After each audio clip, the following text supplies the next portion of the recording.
रहे हैं सच्चा भारत लाइव न्यूज, हर कदम सच के साथ।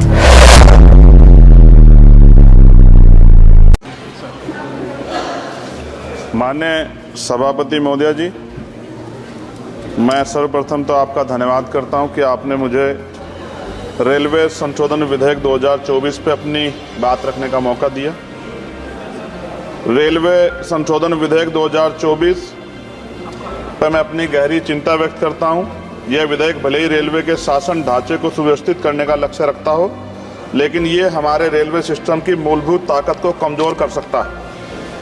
केंद्र सरकार की बढ़ती भूमिका भले ही अच्छे इरादों से प्रेरित हो, लेकिन इससे नौकरशाही में देरी हो सकती है और समय पर निर्णय लेने की क्षमता कम हो सकती है। हमें अपने रेलवे सिस्टम की चपलता और लचीलेपन को खोने का जोखिम उठा रहे हैं। रेलवे बोर्ड में सदस्यों की नियुक्ति मैं मंत्री जी से पूछना चाहता हूं कि क्या SC, ST, OBC और महिलाओं को इस बोर्ड में जगह मिलेगी? रेलवे बोर्ड सदस्यों की नियुक्ति शासन का एक महत्वपूर्ण पहलू है।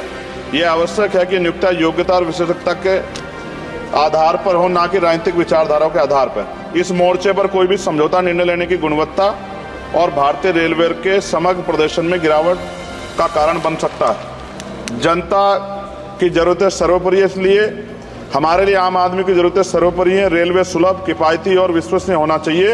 विधेयक को सुनिश्चित करना चाहिए कि इन सिद्धांतों का पालन होगा। हालांकि विधेयक का उद्देश्य अच्छा हो सकता है, लेकिन इससे संभावित परिणाम दूरगामी है। हमें सावधानीपूर्वक आगे बढ़ना चाहिए और सुनिश्चित करना चाहिए कि सुधार रेलवे के मूल तत्वों को कमजोर ना करें। साथ साथ सभापति महोदया, जिस लोकसभा क्षेत्र से मैं आता हूँ, नगीना, वो बहुत पिछड़ा हुआ क्षेत्र है। वहाँ के युवा, किसान, महिलाएं, मजदूर जीवन यापन करने के लिए कठिनाइयों का सामना करना पड़ता है उनको। इसलिए मैं माननीय मंत्री जी से मांग करूंगा कि नजीबाबाद से मुंबई और जम्मू के लिए ट्रेन चलाई जाए।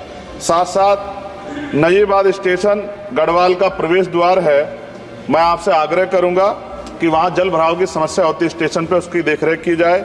बेगमपुरा एक्सप्रेस वाराणसी टू जम्मू तवी का स्टॉपेज वहाँ हो। दिल्ली जाने के लिए सुबह में कोई ट्रेन नहीं है, मुझे भी आना पड़ता है तो बहुत परेशानी का सामना करना पड़ता है अक्सर, जब मैं कोशिश करता हूं कि सेशन में चला जाऊं, क्योंकि ये रेलवे की सुविधा आपने उपलब्ध कराई है। जलालाबाद क्रॉसिंग पे ओवरब्रिज बनना चाहिए। धामपुर में 2 जगह पे समस्या है सर, कई घंटे खड़ा होना पड़ता है, ओवरब्रिज की आवश्यकता है वहाँ। नगीना में ओवरब्रिज की जो कोतवाली वाला क्षेत्र है उसमें, सेहोरा में ओवरब्रिज की दिक्कत है, किरतपुर में है। और बैकलॉग सर बहुत इंपॉर्टेंट विषय है। रेलवे का बैकलॉग जल्दी भरना चाहिए। जनरल कोच बढ़ाए जाने चाहिए, क्योंकि बहुत बड़ी आबादी रेलवे में सफ़र करती है।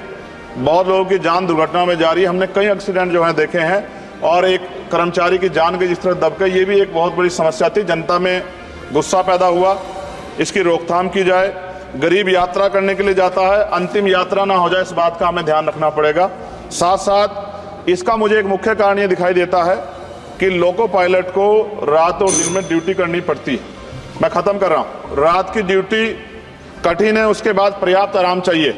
इस संबंध में HPC का सुझाव भी था कि लोको पायलट के लिए 2 रात्रि बाद ड्यूटी का आदेश हो, तो ये इस पर अमल नहीं किया गया, जिसके कारण उनकी आंख लग जाती है और कई बार दुर्घटना होती है। हजारों लोगों की जिंदगी से खिलवाड़ नहीं होना चाहिए।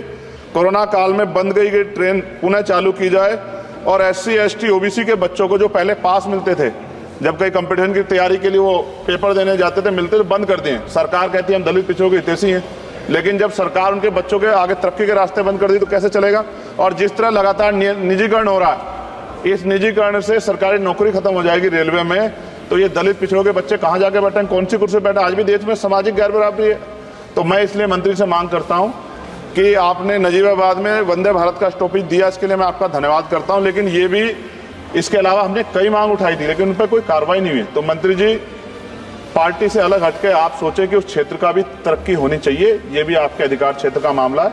मैं दोबारा सभापति महोदय को धन्यवाद देता हूं और माननीय मंत्री से आग्रह करता हूं कि हमारी मांगों पर ध्यान दें और उस क्षेत्र में अवसर पैदा हो, इसका ख्याल रखें। बहुत बहुत धन्यवाद।